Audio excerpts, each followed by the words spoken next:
Hi Sagittarius, welcome to Higher Source Tarot for your March 2021 mid-month tarot reading. This is for all Sagittarius, Sun, Moon, Rising, and Venus. If you're new to the channel, I post new readings every Friday and then again on Monday or Tuesday. So if a reading doesn't resonate, you can always check back in a couple of days. You could watch a different part of your chart, or you could even watch an older reading if the reading speaks to you in some way. Tarot is sacred divination, so the readings are timeless. Thank you to everyone for everything you do to support the channel, from subscribing to liking videos and all of your wonderful comments. I appreciate you, and it does not go unnoticed, so thanks again. And if you haven't subscribed, I'd like to invite you to join us and subscribe. Then you'll know when any new announcements are made or anything is posted. So let's begin and get the guidance for Sagittarius, Sun, Moon, Rising, and Venus. What does Sagittarius need to know, please? All right, we will begin here with the tarot, and then we'll have the angel answers, and then also a message from Louise Hay. We begin here. Your current situation is the Knight of Wands, and the immediate influence is the Ace of Swords. You've got the Six of Pentacles in your destiny. The Tower is in the distant past. I like this. The Temperance is in the more recent past. Coming towards you in the near future, you have the Hermit. You're represented by Judgment.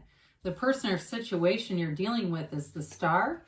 You've got the Nine of Swords in your hopes and fears here. The King of Swords is in the outcome. But the bottom of the deck, your two clarifiers are the Queen of Cups and the Seven of Wands. So if you are dealing with a situation that has some kind of an obstacle in it, especially if it's a love relationship kind of a thing, you're overcoming those obstacles. If there's some kind of a barrier, the Seven of Wands is a card of victory, success, but it is with some determination. You know, it's finding a solution to every problem. It's having yourself in alignment.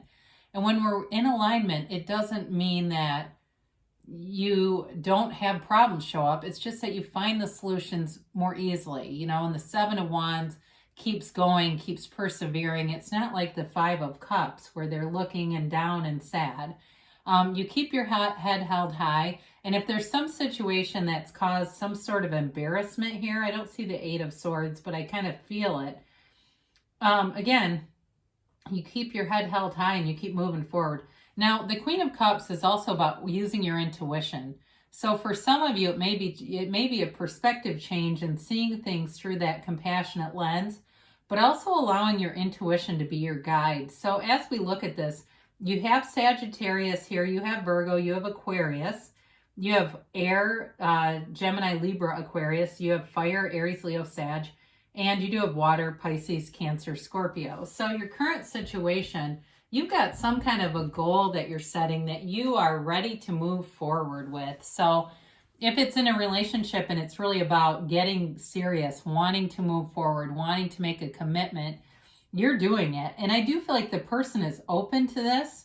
And it's being divinely guided, but I do feel like there's going to be a very practical conversation here at some point. And you have it multiple times here. So with this Knight of Wands, the Knight of Wands burns, you know, hot. And Knights are positive in the tarot. They have good intentions. So it's certainly not, you know, it's nothing here to hurt you in any way. But sometimes the Knight of Wands doesn't think things through. So it's nice to have the balance of this Ace of Swords, because that brings mental clarity. And again, it's laser focus in terms of your goals, your long-term plan. And especially too, if some of you have have a history here of a lot of short-lived relationships, and you're changing that, and you're saying, I'm done with that, where I'm dating a lot of different people and it's fun, but it's nothing serious and it's not moving forward.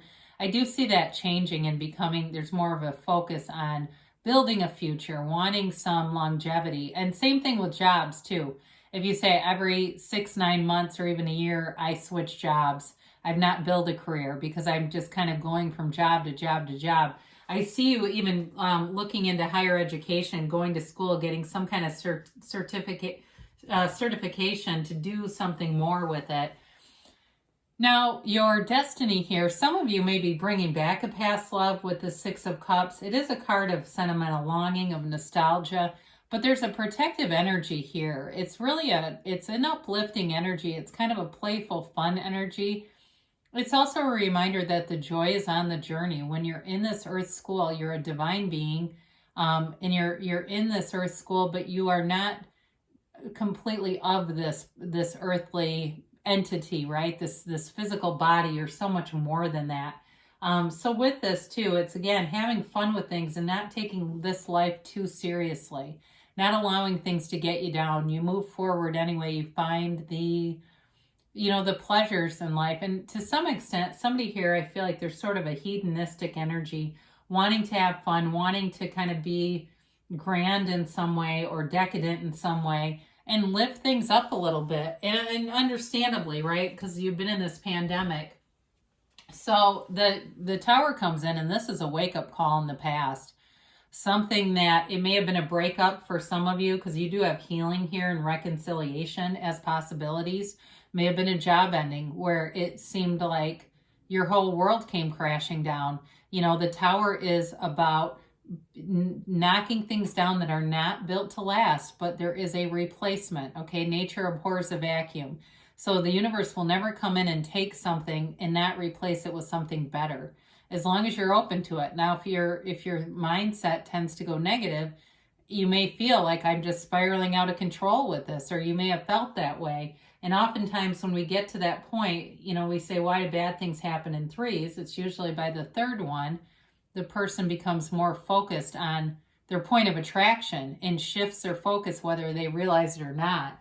So with this, the Tower is like a corporate raider. So it comes in to make your life over. And so again, if you've had some losses, Sagittarius, it comes in to liberate you from those losses, but then to build you back up. And so with the Tower, and then right after it is Temperance, I do like to see this because Temperance is a card of major healing. It's you and your own energy. It's also like going with the flow and wearing the world like a loose-fitting garment. So whatever the Tower did, if you were taking things too seriously, that may have been the event that caused you to change your perspective on some things. It is a rebirth here, though. Now, for somebody here, the Temperance can be the card of the alcoholic. And I do question that as I look at this, if it was something like that, like getting a DUI or getting into some kind of trouble, right? And so it's kind of like that thing, you don't always get into trouble every time you drink, but every time you get into trouble, you've been drinking.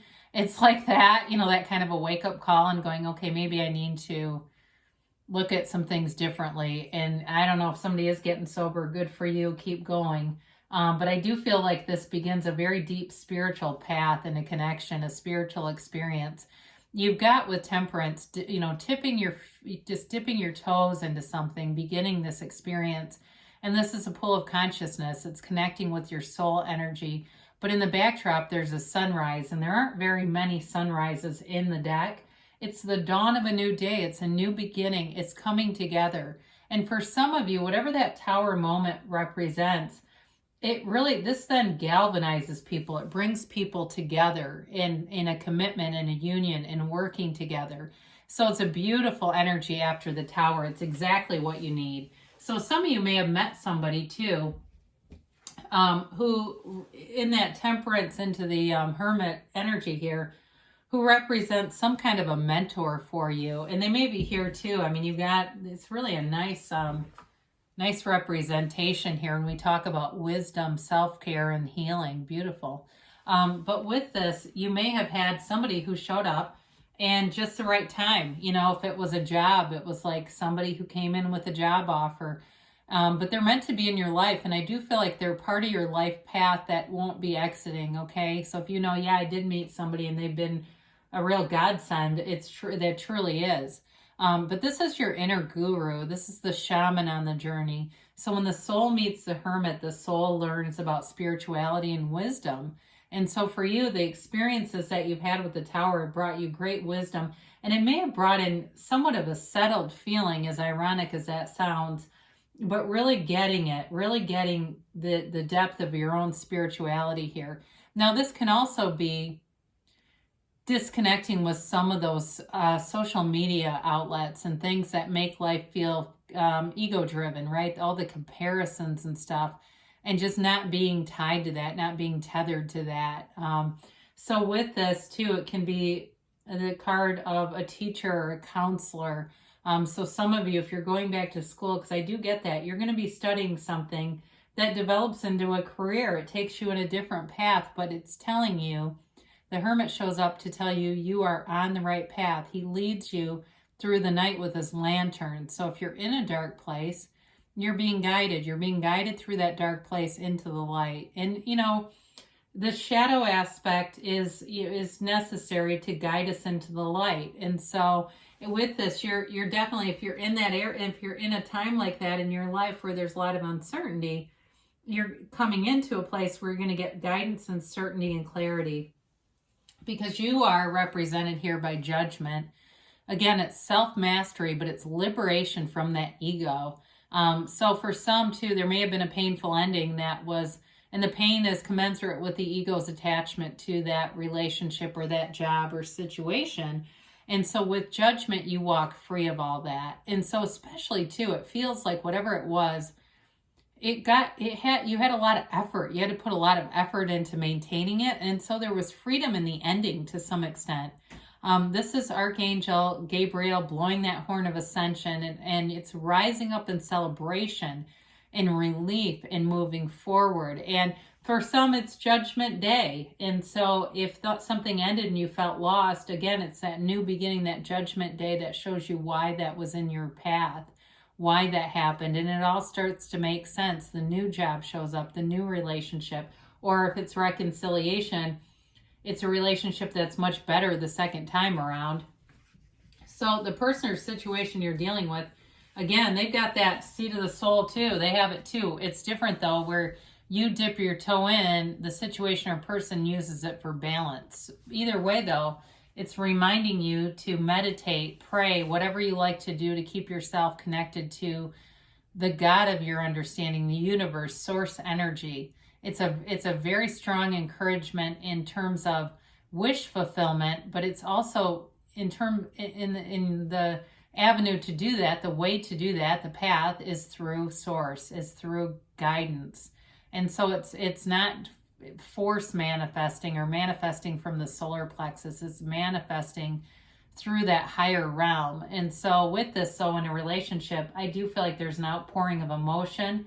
If it's new or if it's somebody coming back around, there's definitely love here. And there's a connection, but it's through this emotional expression. You know, I feel like there's no confusion here. This is not breadcrumbing and ghosting. Okay, so if you're dealing with that, be open to the possibility that something else could happen. How can this get any better? You know, what do I need to become to be this? What do I need to be this? And so it changes, you know, your life changes as you change. So your hopes and fears, you got a little bit of restless energy here, Sagittarius, with the 9 of Swords. So if you've been finding you've been waking up at odd hours or having a hard time quieting your mind, that meditation brings answers. It's in the cards multiple times here. And quieting your mind and not being afraid, okay? It's letting go of the fearful energy and that shadow. Again, the cards with black in the background indicate that shadow aspect, but it's the greatest teacher, greatest guide into the light. And so you're being guided towards that sunlight of the spirit. So if you've had confusion, I see the King of Swords as the antidote for that 9 of Swords. The King has great clarity and wisdom. It's not only an outpouring of emotions, but it's also that conversation that gives direction, that gives a path, and it's success, okay? The swords in the tarot are nobility. And so as you are moving forward, you're moving in the right direction. So monetary or financial issues, the swords are not poor by any means. And so it's moving forward too in the way of monetary gains. And if there's anything at all, because you do have Judgment with this also can be the card of the lawyer too. So if you're waiting on some kind of decision, or it may not be legal, it may just be procedural. I get the word procedural. If it was something that was hung up because of paperwork or something like that, that moves forward in this reading as well. And so let's see what the angels have to say for you here. Because it's really a very deep, you've got a lot of deep spiritual energy around you in this reading. It's lovely. And I know sometimes we say, well, I don't, care about all that. I just want to see the 10 of Pentacles and the 10 of Cups and the Sun and the world. But these cards are very, very important on the path. I mean, they give you a foundation that creates that sense of an unconditional experience. And so when we're not tied to conditions, we don't have the 9 of Swords. That doesn't show up when we don't have that tie to those conditions. All right, so you have here, it's up to you, okay? So as I feel like this is with reconciliation, people, but I also think you've got some choices to make too. And you've got power in the situation, so feel empowered. Know that your voice matters and what you say will be listened to. They say let go. Let go and let the universe, let go and let God. So with the Ace of Swords and the King of Swords here showing up, that may also be part of what they're trying to tell you. And it may be letting go of some of the mental connections and getting more into that spiritual realm. Now you have recovery. So certainly with the Tower here, if you've had what seemed to be a breakdown, there's a breakthrough. And it's oftentimes we confuse psychological issues with spiritual issues. We think we're having a psychological crisis and it's really a spiritual crisis. But they tell you within the next few weeks. So things are coming to fruition for you. And they give you a yes. I haven't had this card much. So it's an emphatic yes. You create your own reality. And let's get our message from Louise Hay. I express my gratitude. Make gratitude your spiritual practice today, starting with, good morning, bed. Thank you for being so comfortable. I love you. The more you express gratitude, the more you will find to be grateful for. And that's law of attraction, right? The more you have that energy, the more situations will be drawn into you. So I love you, Sagittarius, and I'll be back again soon.